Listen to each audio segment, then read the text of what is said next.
Air laut itu tidak boleh diberikan hak kepada perusahaan atau perorangan. Punya negara laut, lalu di sini menyebabkan kerusakan alam. Ketika Belanda, Portugis, dan lain-lain menjajah Indonesia kan menguasai pesisir dulu. Ini proses kolonialisasi. Kalau itu menjadi proyek negara, ditangani oleh negara, dan dikontrol sepenuhnya oleh negara, is oke. Semua penjajah itu masuk lewat laut.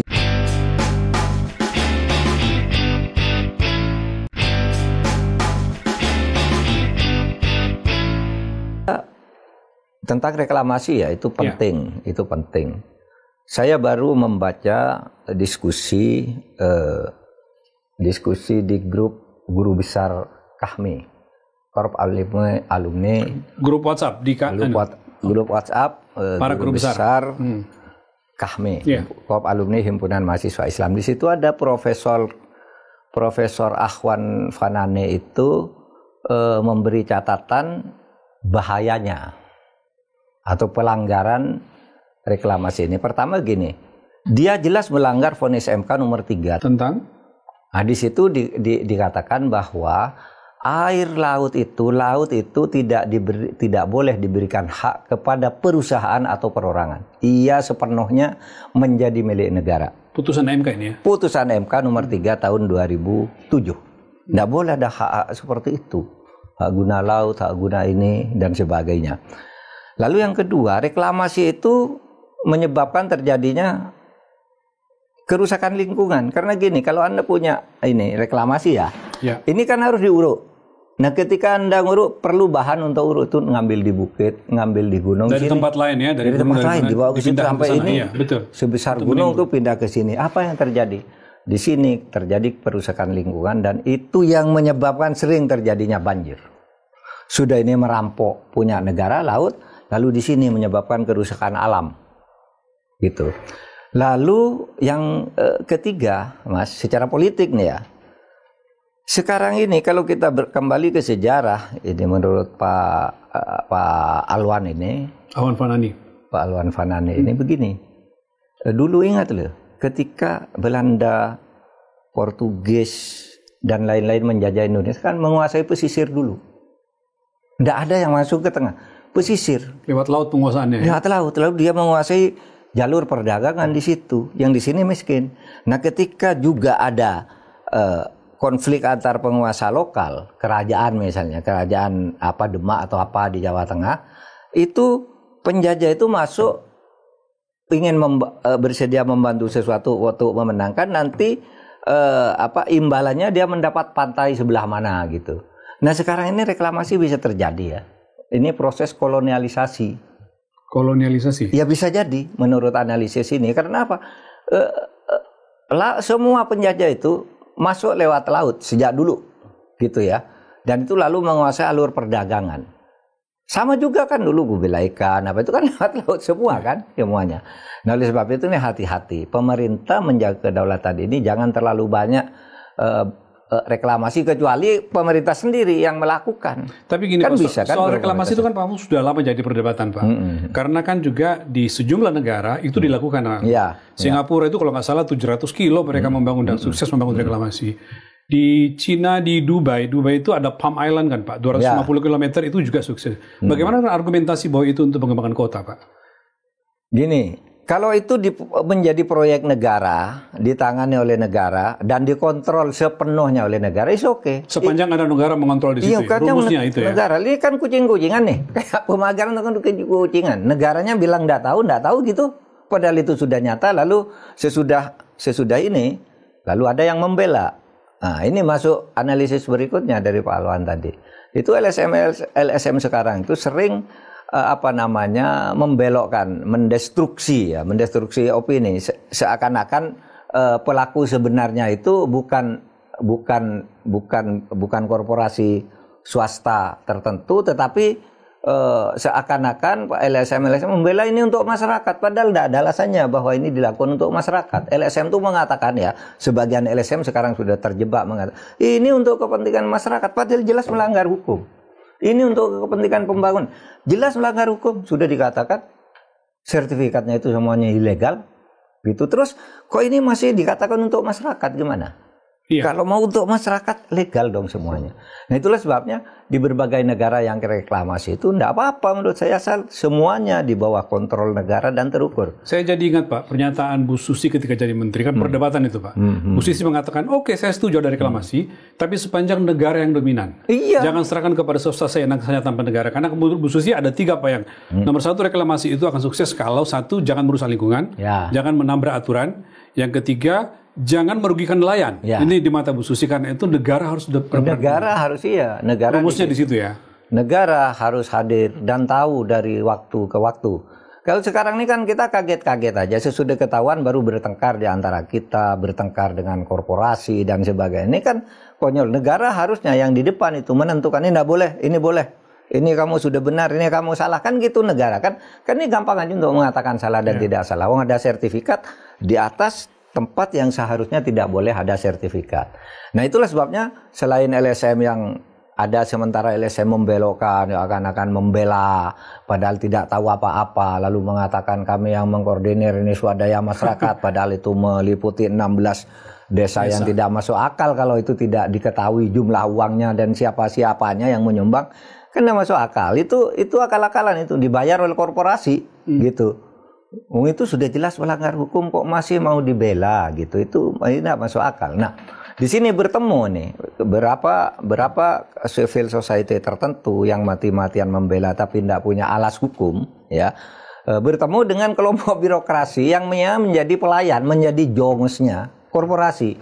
Di birokrasi yang memang menjadi jongosnya. Menjadi jongosnya. Kenapa dia harus mengeluarkan sertifikat? Padahal enggak boleh, kecuali dia jongos. Kan gitu. Pasti dia yang membuat itu Pak disuruh atasan. Dan gitu kan. Gini loh. Psikologinya. Ada orang buat sertifikat yang seharusnya enggak keluar. Dia kan enggak berani ke atasannya ketika diberi, kamu yang salah. Atasan. Nah, atasannya lagi. Atasannya kan begini di Indonesia, kalau atasan dilawan, bawahnya dipecat. Oleh sebab itu yang paling tinggi sekarang yang penting tuh. Paling atas itu siapa? Presiden. Yang mengetok kepalanya orang-orang di bawahnya ini. Diberi target aja. Kamu udah selesai ini, ya berhenti, dipecat atau dipenjarakan gitu kalau memang ini. Kan harus begitu ngurus negara gitu. Nah, oleh sebab itu juga ada bahaya lain yang bisa terjadi, akan terjadi eksklusivisme pemukiman. Ya, kalau soal reklamasi itu dibiarkan. Iya kan? Dulu kita pernah ribut, ada pemukiman Muslim, pemukiman Tionghoa, kan kita tidak setuju itu. Jangan sampai karena terjadi lagi. Nah kalau begini nih nanti, bayangkan Anda, kayak di PIK 2 itu, dan seterusnya yang sekarang ada itu. Berapa orang beli tanah, Mas? Beli tanah itu 1 meter 50.000. Tapi sesudah jadi nanti harganya 40 juta 1 meter. Mendekati aja susah, apalagi membeli gitu. Enggak bakal beli, pasti dari perumahan eksklusif itu. Pasti orang kaya tertentu, bahkan kelompok etnis tertentu bisa diatur bahwa ini menjadi kotanya. Dan isu itu bisa menimbulkan kerusuhan sosial nanti. Makanya itu. Jangan terlalu mengobral modal sosial yang kita sudah punya begitu baik, nanti malah hilang.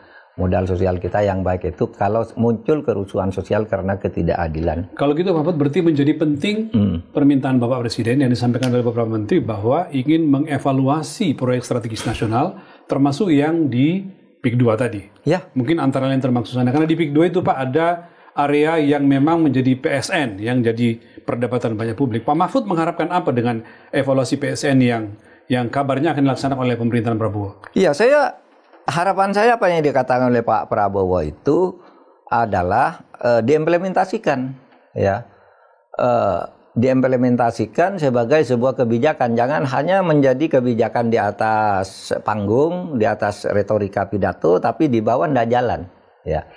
Nah dan ini penting menurut saya, ya, evaluasi semuanya dalam jangka pendek ini, tentukan dulu status hukum bahwa ini yang pemagaran itu ya, yang 30 ini pelanggaran pidana dan akan segera ditentukan siapa pelakunya, siapa tersangkanya. Yang pagar laut ini ya? Iya, nah yang jangka yang agak menengah cari nih di daerah-daerah lain kan banyak. Saya meyakini banyak. Kemarin ada itu ya, ada peta Indonesia di mana letak-letak reklamasi. Iya toh, di berbagai pulau ada iya, atau ada. Di seluruh Indonesia ada Pak. Di seluruh Indonesia ada. Nah itu diteliti lagi izinnya seperti apa. Jangan sampai ada perubahan peruntukan dan segala macam. Jangan perubahan peruntukan. Jangan juga itu nanti meluas seperti PIK 2 itu kan. Ini yang reklamasi resmi ini sekian hektar. Nanti apakah itu betul sekian? Apakah dilaksanakan? Satu. Yang kedua, kalau dilaksanakan apa betul atau melebar seperti yang di Tangerang? Keluar area yang bukan menjadi ya. Ratusan kali lipat dari aslinya. Iya kan? Nah itu semua supaya itu dugaan yang terjadi di sana Pak ya? Hah? Itu dugaan yang terjadi di sana? Iya, dugaan yang terjadi keluar di sana. Dari area izin. Keluar dari area izin itu. Supaya ini segera diteliti kembali. Karena ini menyangkut sumber daya alam kita, kedaulatan kita terutama lah. Kita kan malu lah. Pemerintah kok tanahnya dijarah orang sesuka-suka, pemerintahnya diem. Kan malu. Apalagi dijarah oleh cecungo yang kita sudah tahu ini kelakuannya sejak dulu begitu. Karena itu penting yang Pak Mahfud usulkan bahwa harus baiknya segera ada semacam Satgas atau tim gabungan Pak ya, karena ini wilayahnya menjadi besar di mana-mana, melibatkan berbagai instansi supaya efektif bekerjanya gitu ya. Tapi saya ingin katakan tim gabungan itu untuk yang luas ya, untuk menyelidiki. Tapi yang untuk Tangerang itu, Pagar Laut Tangerang ini, itu gampang kok. Sudah jelas. Itu sudah jelas itu pelanggaran pidana. Tinggal mulainya di mana? Kalau Anda tanya, ambil sertifikat yang katanya Pak Nusron dan 263, ambil ini siapa nih, tanggal berapa yang buat, siapa pejabatnya, lalu panggil, kenapa kamu membuat itu, siapa yang menyuruh, lewat siapa, mana, ini akan ketemu semua apa sih? Artinya Pak Mahfud mengasumsikan bahwa pemilik HGB dialah yang membuat itu ya? Iyalah, mulai dari situ dulu. Afiliasi PIK 2 asumsinya itu. Mulai dari situ dulu kan bisa dikorek lagi, bisa dikorek lagi, gitu. Kalau mungkin dia bisa memaksa orang mengaku itu saya, misalnya rakyat ya, dengan dibayar mengaku dan bersedia dihukum, tapi kan ada pejabatnya juga, iya kan, yang harus dikorek, bukan hanya tanah dan pemegang haknya, tetapi pejabatnya siapa nih yang buat, gitu.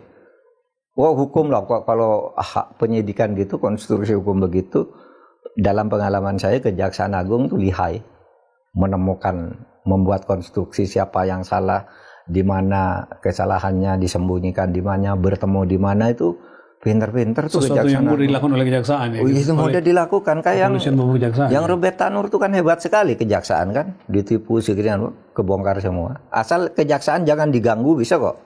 Kecuali memang diganggu oleh kekuatan oligarki yang berafiliasi dengan kekuatan lain di samping kejaksaan atau di atas kejaksaan. Karena itu sangat mungkin terjadi Pak ya. Sangat mungkin terjadi, dan sekarang dugaannya kan ke situ semua.